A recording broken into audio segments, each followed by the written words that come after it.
اعوذ باللہ من الشیطان الرجیم۔ میں پناہ مانگتی ہوں اللہ عز و جل کی شیطان مردود سے۔ بسم اللہ الرحمن الرحیم۔ شروع اللہ کے نام سے جو بڑا مہربان رحمت والا ہے۔ بعثت سے 2 سال پہلے حارث بن ابی ذرار کے ہاں ایک بیٹی نے جنم لیا جس کا نام برہ رکھا گیا۔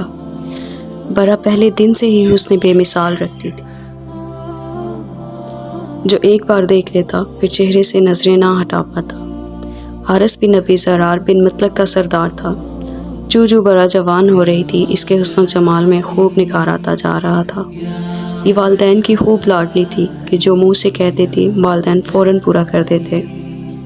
وقت بڑی تیزی سے برہ کو بلوغت کی سرحدوں کے قریب لے جا رہا تھا اور پھر ایک دن بلوغت کی سرحد پر پہنچ کر اس کو عبور کر گئی۔ اب اس کے والدین اس کی شادی کی فکر کرنے لگے۔ برہ اب اس قابل ہو چکی تھی کہ اس کی شادی کر دی جاتی۔ انہی دنوں ایک روز جب حارث بن ذرار اور اس کی بیوی دونوں آپس میں بیٹھے یہی باتیں کر رہے تھے، قبیلے کا ایک مشہور شخص صفوان آ گیا جس نے ان سے برہ کو اپنے بیٹے مصافحہ کے لیے مانگ لیا۔ دونوں ماں باپ اس پیشکش پر بہت خوش ہوئے اور انہوں نے فوراً رشتہ برہ کے لیے قبول کر لیا اور جلد ہی برہ اور مصافحہ رشتہ ازدواج میں منسلک ہو گئے۔ کچھ عرصہ تو یہ دونوں بہت خوش و خرم زندگی گزارتے رہے، مگر پھر ایک رات برہ اپنی خوابگاہ میں آرام کر رہی تھی کہ اس نے دیکھا یثرب کی طرف سے چاند چلتا آ رہا ہے، یہاں تک کہ وہ اس کے قریب آیا اور اس کی آغوش میں اتر گیا۔ برہ نے اتنا ہی دیکھا تھا کہ فوراً اس کی آنکھ کھل گئی۔ وہ خواب کے بارے میں سوچنے لگی، اس خواب کی تعبیر کیا ہو سکتی ہے؟ یثرب میں تو اس وقت محمد صلی اللہ علیہ وآلہ وسلم کا دین عروج پر ہے، تو کیا یہ چاند محمد صلی اللہ علیہ وآلہ وسلم ہے؟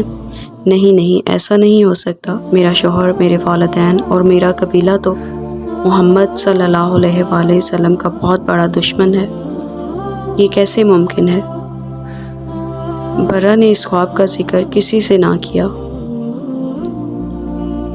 مگر نہ جانے دل میں اس خواب کی کیا تعبیر لی اور مسکرا دی۔ جب اگلی صبح اٹھی تو چہرہ جیسے پہلے سے بھی زیادہ حشاش بشاش تھا۔ برہ کے شوہر مصافحہ نے پوچھا، کیا بات ہے؟ آج تم خلاف معمول خوش نظر آ رہی ہو۔ برہ نے شوہر کو اصل حقیقت نہ بتائی اور بات کو ٹال دیا۔ انہی دنوں برہ کے والد حارث بن ذرار نے مدینے پر یلغار کی نیت سے تیاریاں شروع کر دیں۔ وہ اور اس کا قبیلہ مسلمانوں کی بڑھتی ہوئی طاقت کو کسی صورت قبول نہیں کر سکتے تھے۔ جیسے ہی انہوں نے جنگ کی تیاریاں شروع کی، اس کی خبر پیغمبر آخر الزماں حضرت محمد مصطفیٰ صلی اللہ علیہ وآلہ وسلم تک پہنچ گئی۔ آپ نے قریباً 1000 کے مجاہدین کے لشکر کے ساتھ بن مطلق کی طرف کوچ فرمایا اور اس سفر میں آپ صلی اللہ علیہ وآلہ وسلم کے ہمراہ ام المومنین حضرت عائشہ اور ام سلمہ بھی تھیں۔ دوسری طرف حارث بن ذرار اور اس کے قبیلے کو جو ہی پیغمبر اسلام کے لشکر جریر کی خبر ملی تو انہوں نے راہ فرار اختیار کرنے میں ہی عافیت سمجھی، مگر قبیلے میں موجود چند افراد نے صفیں باندھی اور مسلمانوں پر تیروں کی برسات شروع کر دی۔ انہوں نے خوب ڈٹ کر مقابلہ کیا، لیکن لشکر اسلام کے سامنے زیادہ دیر قائم نہ رہ سکے اور میدان چھوڑ کر بھاگ کھڑے ہوئے۔ ان کے 10 لوگ فاصل جہنم ہوئے، جن میں برہ کا خاوند مصافحہ بن صفوان بھی تھا، اور 2000 اونٹ، 5000 بکریاں مال غنیمت میں ملی، اور 200 گھروں کے کم و بیش 600 مرد، عورتیں اور بچے اسیر ہوئے، جن میں اہم ترین شخصیت رئیس قبیلہ کی بیٹی برہ بھی تھی۔ مال غنیمت کو مجاہدین میں بانٹ دیا گیا اور قیدیوں کو لوگوں میں تقسیم کر دیا گیا،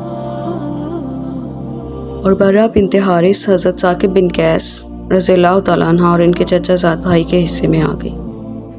برہ نے حضرت ثابت سے کہا، میں مکاتبہ بننے کے لیے تیار ہوں، یعنی آپ جو رقم چاہتے ہیں میں آپ کو دوں گی، مگر اس کے بدلے آپ مجھے آزاد کر دیں۔ چنانچہ حضرت ثابت نے برہ سے کہا، ٹھیک ہے، آپ مجھے کچھ سونا دے دیں، میں آپ کو آزاد کر دوں گا۔ اب یہ معاملہ تو طے ہوا، مگر برہ کے پاس دینے کے لیے اتنا سونا نہیں تھا۔ برا نے سوچا میرے پاس تو اتنا سونا نہیں ہے، کیوں نہ میں ان کے نبی صلی اللہ علیہ وآلہ وسلم کے پاس اپنی عرض لے کر جاؤں۔ بس برا نے یہ سوچا اور نبی اکرم کے در اقدس پر جا دروازہ کھٹکھٹایا۔ یعنی برا اب اپنے خواب کی تعبیر کی طرف بڑھ رہی تھی۔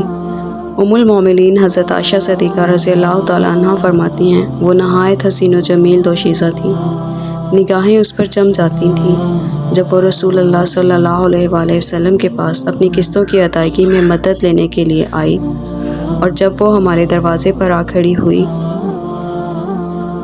تو مجھے بہت بری لگی، کیونکہ مجھے یقین ہو گیا کہ رسول اللہ صلی اللہ علیہ وآلہ وسلم جب اسے دیکھیں گے تو آپ کو بھی وہ چیز ضرور دکھائی دے گی جو میں نے دیکھ لی ہے۔ چنانچہ وہ کہنے لگی، اے اللہ کے رسول، میں حارث کی بیٹی ہوں، برا ہوں، میرا معاملہ آپ صلی اللہ علیہ وآلہ وسلم سے پوشیدہ نہیں، یعنی میں مفتوحہ قبیلے کے قیدیوں میں آئی ہوں۔ میں نے اپنی زندگی کے لیے قسطیں مقرر کروا لی ہیں، میں آپ کے پاس اس لیے آئی ہوں تاکہ آپ میری مدد کریں۔ رسول اللہ صلی اللہ علیہ وآلہ وسلم نے فرمایا، تو تیرا کیا خیال ہے اگر تیرے ساتھ اس سے اچھا معاملہ طے ہو جائے؟ کہنے لگی، وہ کیا؟ فرمایا، میں تمہاری قسطیں ادا کروں اور تجھ سے شادی کروں گا۔ برا کو تو جیسے اپنے کانوں پر یقین نہ آیا، فوراً وہ خواب ذہن میں تازہ ہو گیا۔ برا نے ایک لمحہ بھی سوچے بغیر کہا، مجھے منظور ہے۔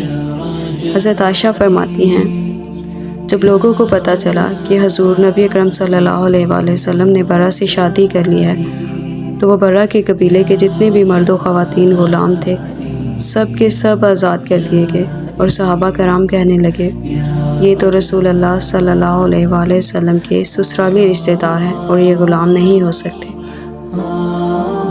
پھر حضرت عائشہ فرماتی ہیں، تو ہم نے اپنی قوم کے لیے اس خاتون سے زیادہ کوئی بابرکت خاتون نہیں دیکھی جس کے سبب بنو مطلق کے سینکڑوں گھرانوں میں رہنے والوں کو آزادی ملی۔